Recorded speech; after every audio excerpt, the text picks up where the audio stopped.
Hello, guys, and welcome to another episode of the Cut Inside Show. It's me, Kaustav, with Rohit and Devashish. And on today's agenda, we have the England squad that was announced today by Gareth Southgate. So let's jump right into discussion, guys. What's your overall feeling towards the squad? Let's start with you, Rohit. What do you think about the squad?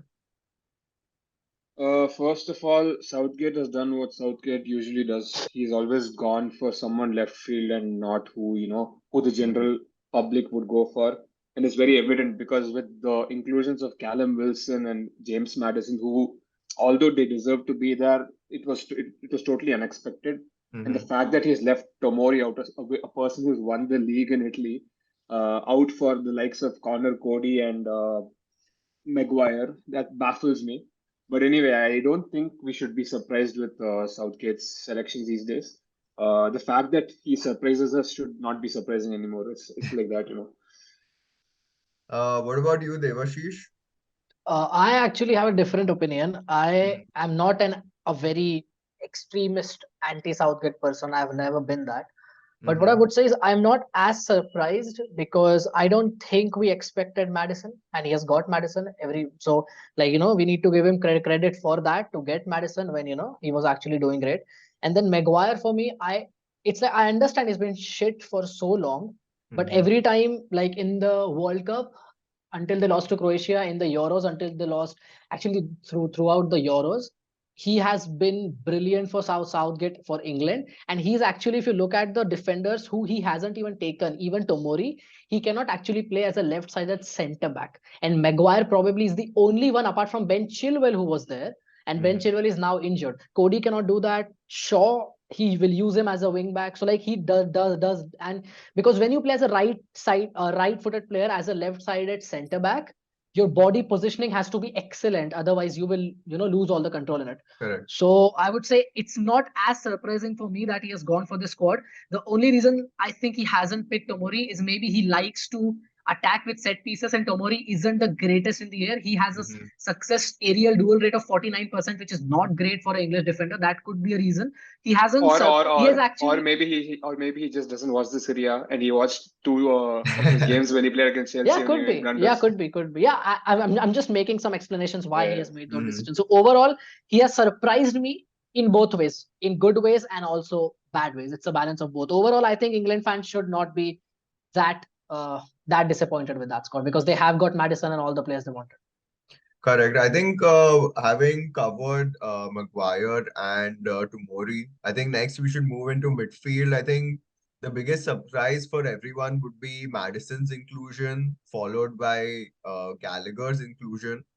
I think personally, I'm really surprised, but also, impressed with Southgate that, he has listened to the public and, based on his form, in spite of, not picking him for any squad up till now, he's picked him for the World Cup squad. And I feel it shows that, Southgate is not as rigid as everyone makes it, like, it perceives it to be.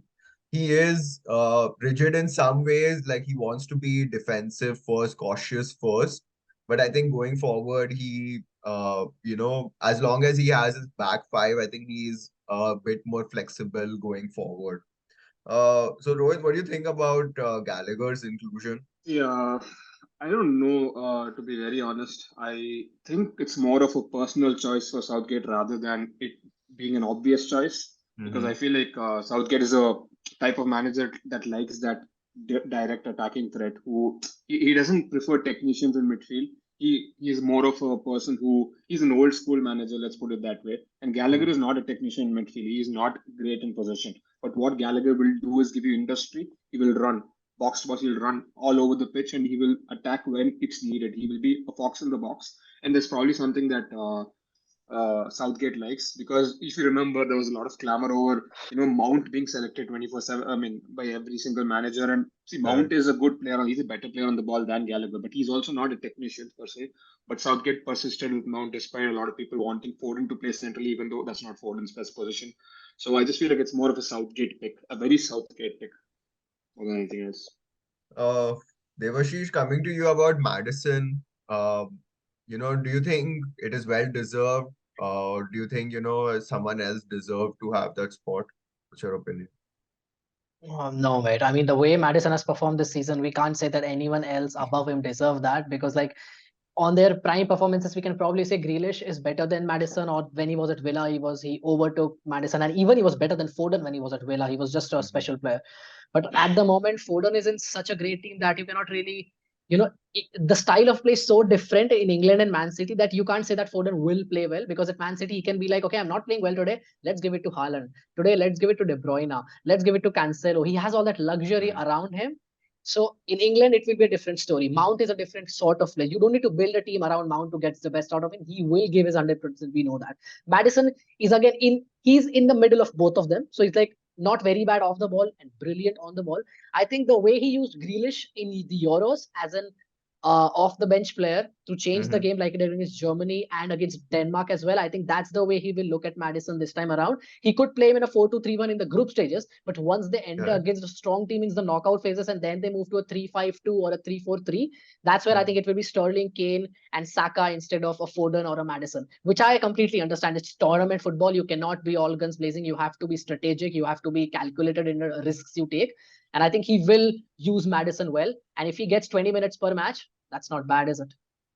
Okay, let me ask you something regarding Mhm. Madison. Why, if you think he's done a good job in picking him finally and not being rigid, why do you think it's taken him this long? But it's not. It's not like Madison has suddenly started playing well. He's been amazing the entire year, right from the start of 2022. Do you think he's just pleasing the media or pleasing the general public by picking Madison and like whether he gets 10-minute cameos or whatever? It's not like it makes much of a difference, right? Like to Southgate, I'm saying. So what do you think I about that? feel, Why do you think? I feel personally, during the Nations League, I think one thing, if we all noticed, was that England really struggled to create chances in open play. And, the 3-5-2 system with, Bellingham and Rice in midfield, them, not having adequate cover, sort of lacked their ability to, contribute going forward. So I feel like, player like Maddison is something that, no other England player plays as a 10 in club football, if you see in the attacking lineup. So I feel he gives Southgate the ability to shift to a back four if needed.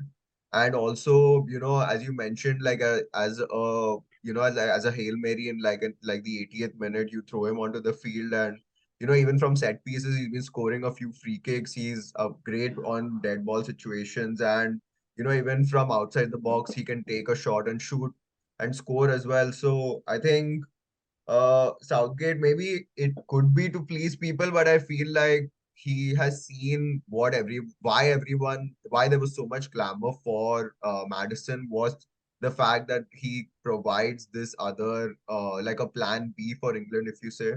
So I feel, we should give credit to Southgate where it's due, and I feel this was a good decision on his part. Just adding on to So that, you made a good point. I think what Rohit's question was actually very good. He picked out a Hmm. very good thing. But I think, as I say in a lot of things, two things can be simultaneously true. So part of his reason of picking Madison would be an impact player, a creative player, and deserves to be at the tournament. And part of the reason could be just to not have a fans hated, because if you go into the tournament without the fans backing, it becomes slightly harder for you. Now he will have that bit of backing with the fans, so it's an intelligent decision by him in both the areas of the pitch, psychologically as well as on the pitch. But I think, as you said, that turning from a back three to a back four, I think Madison is the perfect player to play in that 10, and he can be very effective in some of the very difficult games. That wraps up the midfielder section. I think going forward, I think among the front line, the biggest surprise was probably the inclusion of Wilson over the mm, likes of Toney and Abraham. So, Rohit, coming to you, what are your thoughts about this selection? first of all, if he makes it to the World Cup without being injured, that would be a win in itself for everybody involved. But no, on a serious note, he is a player that I've really admired over the years. So he has quality on the ball. Like Mhm. he doesn't have to be someone who's involved in the build-up play in general, but when he has the ball, he has quality. He has that striker's instinct. He's not just a person who's static in the box and poaches. No, he's much more than that. So I like Wilson's play in general, and he's been outstanding for Newcastle this season, which cannot be denied. I'm just surprised about his inclusion this late. Like, obviously, Tony is going through a lot of issues outside the field with regards to his betting and stuff. So that's probably a reason why, you know, Southgate was forced into picking Wilson as his third striker. But still, forgetting all that in isolation, I think Wilson is a good player and it's a good pick provided he stays fit. Devashish, Who you think? do you think his form is what got him into the team, or do you see it another way? So when he was at Bournemouth, he had a pretty good spell, and then he moved to Newcastle, had a pretty good spell. Every time he has had a pretty good spell, Southgate has picked him. So Southgate's like something about it. You look at Ivan Toney, Tammy Abraham, both are brilliant at holding the ball up. That's not Wilson's game. Wilson is more of a movement striker. So I think it's people can go on and be like Tony is better than Wilson. Point is they're very different, and maybe it's the style of play choice because he already has Harry Kane who will drop deep, hold up the ball. Wilson will give something else. So in some games, I don't think there's even a world exists in which Southgate would do that. But if he plays two up front in a game where they need a goal, just imagine Kane coming short and Wilson going Correct. the other way. And Wilson, as Rohit said, he has the Danny Ings kind of knack in the box. He'll just be there. He'll make those 3-4 yard movements. He's not extremely quick, but he's very quick over few yards. And he just Correct. does things very quickly. And first touch finishes, second touch finishes are very good. So just one message to England fans: you are at the World Cup. Be grateful for that, first of all. Don't be anti-Southgate. Be anti-Southgate all the time. I'm also anti-Egos team match. But when India plays, I back them with my whole heart. And do that. It's your country. Be grateful. Enjoy yourself. So many people in this world don't get to see their country in the World Cup final. So, okay, you don't like your manager, back him, back your players, sing the song. It's not coming. I won't say it's coming home for England because that's not my fucking home. I don't care about them. But for you guys, hope that it's coming home. Support your players because you're very grateful that you're playing in the World Cup with star-studded squad. Okay, Bro, perfect. I think all it needs is a 1-0 win against the USA. Then there's nothing it's coming home. Don't worry.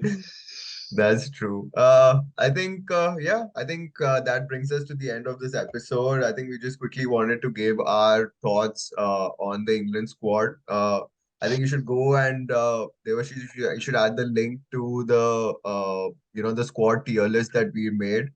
And yeah, catch you next episode. Thank you. And that's Bye-bye. one more thing, guys. I checked a majority of my views over the last few episodes have come from people who haven't subscribed. So it's like more than 70% from non-subscribers. So that's a good thing. But we also want you to Please subscribe, subscribe. guys. Please So subscribe. do it and you will get all the videos that we post on Cut Inside and the videos I post individually as well. So And England subscribe fans, if you and subscribe, it'll come home, yeah. Perfect. Cheers, Thank guys. you.